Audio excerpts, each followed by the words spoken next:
Bilang na ang mga masasayang araw ni Kibuloy, halos lahat na ng mga institusyon sa Pilipinas ay gumagalaw upang mapanagot siya. Tiwala ako na matutupad ito at mahuhuli si Kibuloy. Pinapanawagan ko din kay Kibuloy na huwag nang mag-inarte. Ang dami na niyang ginawa upang takbuhan ang kanyang obligasyon sa batas. Kung walang kasalanan, hindi kailangan magtago. Arestado na ng NBI Southeastern Mindanao ang 3 sa mga akusado na kasama ng leader ng Kingdom of Jesus Christ na si Apollo Kibuloy sa kasong child abuse noong Miyerkules, 2 ng Abril. Actually, we're as of this time ongoing pa ang service of warrant of arrest. So merong nag-serve ngayon ng warrant of arrest sa Samal and ongoing pa in other places. Samal because meron ding property si Pastor in Samal. How many areas? What barangay? Is it a resort or what? It's a resort. Resort in barangay? I do not know the exact place. May mga operatives doon. It's separate operation. Separate operation in Kingdom of Jesus Christ, Samal and Tamayo. Am I right? Pero sa prayer mountain yung wala siya, no? Wala din siya. We were there just this afternoon. But are you also expecting RD for Pastor Kibuloy to surrender?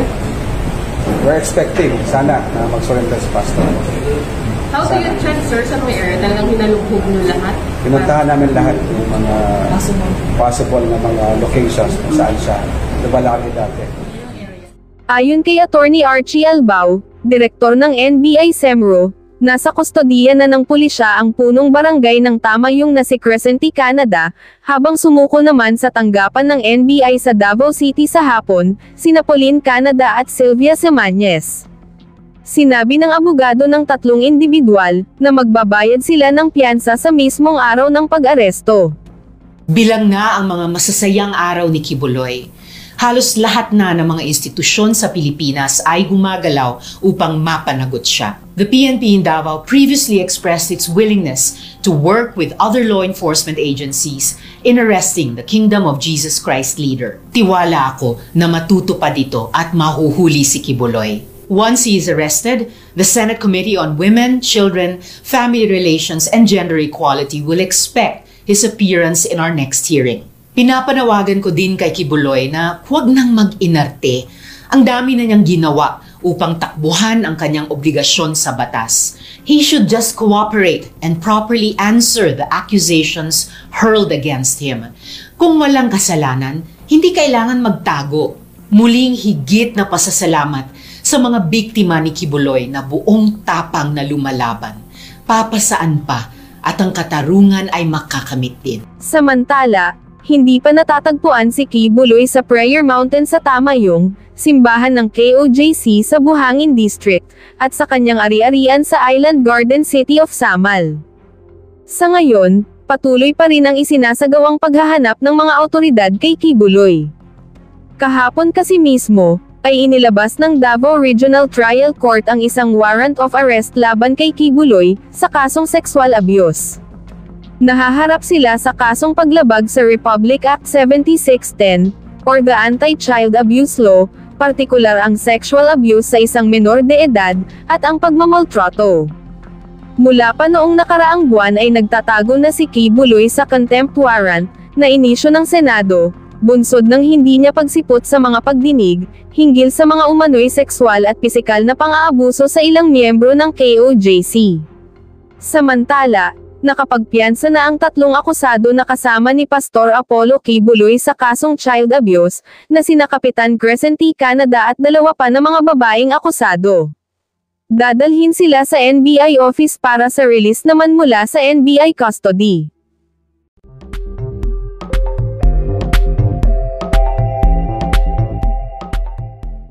Warrant of arrest issued by Bryce 12, Judge Dante Baguio, for 2 warrants of arrest.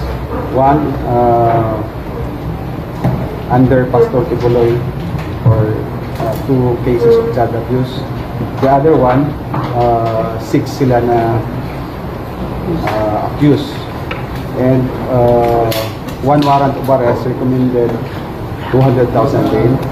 And the other warrant of arrest recommended 80,000 pesos each for 6 accused, including Pastor Kibuloy. So we have arrested at least 3 accused. One is the barangay captain of Tamayong, and we have 2 ladies also arrested. And as of this time, we're processing all the requirements in court to post for a bail bond this afternoon. So, sino yung dalawa sa babae, sir? The other one is Pauline, Canada, and Sylvia Simanias. Simanias. That's correct. So, Pastor Kibuloy, hindi po natin nakita, sir. Nag-serve tayo sa... During the service of search warrant, negative si Pastor Kibuloy. Saan siya nakuha? Kung saan siya ngayon? We don't have any information as to his whereabouts as of this time. Sir, apart from the arrested, where are the other associates? Kasi 6 sila eh. Yes, ma'am. We don't have any information also about three other accused in this case. So, Only Pastor Kibuloy. Or di saan sila nahuli po? Si Barangay Captain Crescente Canada was arrested in Tamayong. Ako mismong nag-arresto. And the 2 others. How did we get Captain Crescente? Crescente Canada. How did we get him? We directly proceeded to their address and we arrested them. So, in order to the Pauline and the Sylvia, saan po natin sila na-arrest? They came to our office voluntarily. What time? Today? Only this time. Mas nauna pa kayo. Okay. So yung dalawang babae, hindi sila na-aresto. Voluntary. They voluntarily surrendered themselves to our office. So, on the part ni Barangay Kapitan na presente, wala bang resistance during the arrest? Wala naman, ma'am. When we arrive at the place, they also offered themselves. Yung dalawa, saan po na napili? Sa residence nila or sa Kingdom of Jesus Christ or What's the other two? the Pauline and the Sylvia? Hindi namin alam kasi they came to our office voluntarily. So they're gonna post Saan sila bail. galing? So they're gonna post bail This afternoon, that's why we're processing their requirements as of this time. Sir, same day during the arrest with the barangay captain ng Tanayo. The same, ngayon lang. Just today. Sir, kasi This for afternoon. immediate yung warrant of arrest, so may timeline tayo kung kailan huhulihin si Kibuloy? Under the law, we have at least 10 days to return the warrant kung anong nangyari. However, with regards to the 3 arrested persons, ngayon namin i-return just to inform the court na may arrest ng tatlo. Is he still in Davao? Pastor, Kibuloy. Yeah. we do not know his whereabouts at this time. So after 10 days, sir, alias warrant na? Depende sa court. Basta i-return namin after 10 days. Alright. So, pending to the the processing sa mga papel para for bail nila, dito muna sila. In the meantime, dito sila, but this afternoon we'll bring them to court. Ihahabol nila ang Ihahabol petition. nila. Petition post to bail. Post bail. RD yung bail nila is how much na? 80,000 each. And 200. And kay Pastor Kibuloy, 280,000. 280. The 2 cases. Yes, and this operation is a joint operation with PNP Region 11 as well as the PNP City of Davao. This is for the Republic Act 7610, the violation. Yeah, dalawang Republic Act. Separate system. cases. So, kailan nyo na-receive But yung same complaint. order, sir, ng korte, warrant of arrest? Kailan? We just only received this morning, ma'am. Is this a case na filed in Pasig and in Davao? This is related to Sa the case in RTC Pasig. Pasig. Okay, sa Pasig. So The case in nothing. Davao and the case in Pasig is related to each other. Alright. They are So presented both with- available, sir. Cases. Really don't know if the case in Pasig is bailable because until this time we don't have any information as to the status of the case. So no The warrant. case in Pasig is qualified trafficking. Alright, so This Under one the you law, implemented, qualified sir? trafficking is not available. Attorney, It's not- But But wala pa tayong resolution wala pang. na receive. But this one you implemented is from RTC 12. From RTC 12, Davao City. Are they represented with their legal counsels? We have 2 lawyers here And meron pang isang lawyer May na we get nakabang na sa court. the names of the The lawyers? lawyer, we can ask them. Sir, are they going to be released immediately after the... As long as there is a court order issued by the court, there's no other way but to release them immediately. Sir, how do you prepare in case there will be resistance in serving the warrant of arrest for those associates na hindi pa nalagay? We are ready anytime to serve the warrant of arrest. Kasi they have supporters, di ba? Yes, ma'am, but we have to do our work and yun lang. When there's the orders of the court, anong order, susundin namin yun. So, anong susunod na akbang, sir? Saan niyo po hanapin si Actually, we're, as of this time, ongoing pa ang service of warrant of arrest. So, Same areas pa rin? merong nag-serve ngayon ng warrant of arrest sa Samal and ongoing in other places. Samal because may Meron ding property si si Pastor in Samal. How many Where is areas... Sir, what barangay? Is it a resort or a what? It's a resort. Resort in barangay? I do not know the exact place. May mga operatives doon. It's separate PNP, operation. NBI. Separate operation in Kingdom of Jesus Christ, Samal and Tamayong, am I right? Sir, sa Prayer Mountain yung wala siya, no? Wala din siya. We were there just this afternoon. But are you also expecting RD to for Pastor Kibuloy to surrender? We're expecting, sana, mag-surrender si Pastor. How do you check, sir, sa mga area? Talagang hinalughog nyo lahat? Pinuntahan namin lahat yung mga Possible na mga locations kung saan siya lumalagi dati. Ilang areas yun? 3 areas ang napuntahan namin. But so far, RD, walang mga surrender feelers from the camp of Pastor? As of this time, wala pa. Although may mga pinakausap kami na kung pwedeng mag-surrender na lang instead of serving the warrant of arrest. Attorney, if ma-arrest si Pastor, saan siya ma-detain? Again, this is available case of warrant of arrest. You can post a bail. Anytime you can post. Sir, after the 10 days since April 1 sa issue ng warrant of arrest, what will happen then? I-retro namin yung warrant, then it's up to the court. They will issue an alias warrant of arrest. But sir, for the benefit of legality, di ba yung 10 days is for the upon the receipt? Upon receipt. So 10 days, so magtatagal siya. We received that this morning. So mga 14 days ba or Calendar days. Calendar days. Calendar days. Sir, in case mahuli niyo si Pastor and the rest of the accused, ngayong gabi, saan siya ilalagay? Dito sa NBI, yun yung usapan namin ng PNP. Living time dito muna. Saan banda, sir? Kung maristo ngayon, saan banda dito, sir? We have an official jail facility in the NBI. Okay. Sir, can we talk sa tatlo? Pwede. Okay. Sir, last time, sir, did you talk Okay. also with the PRRD or you asked help from him? Kasi close naman sila, sir.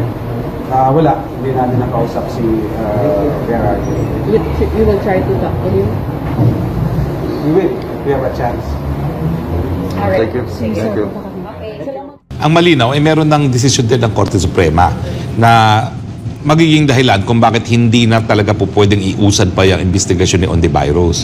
Unang-una yung desisyon nga doon sa Bengzo na sinasabi na kapag nakabinbin na yan sa hukuman o di naman kaya sa piskalya, itigil ang investigasyon ng Senado kasi yan ay paglabag na doon sa separation of powers dahil hindi naman katungkulan ng Senado o ng Kongreso ang patunayan ang pagkakasala ng isang akusado. Sa isang kaso, dapat hukuman yan o kaya piskalya.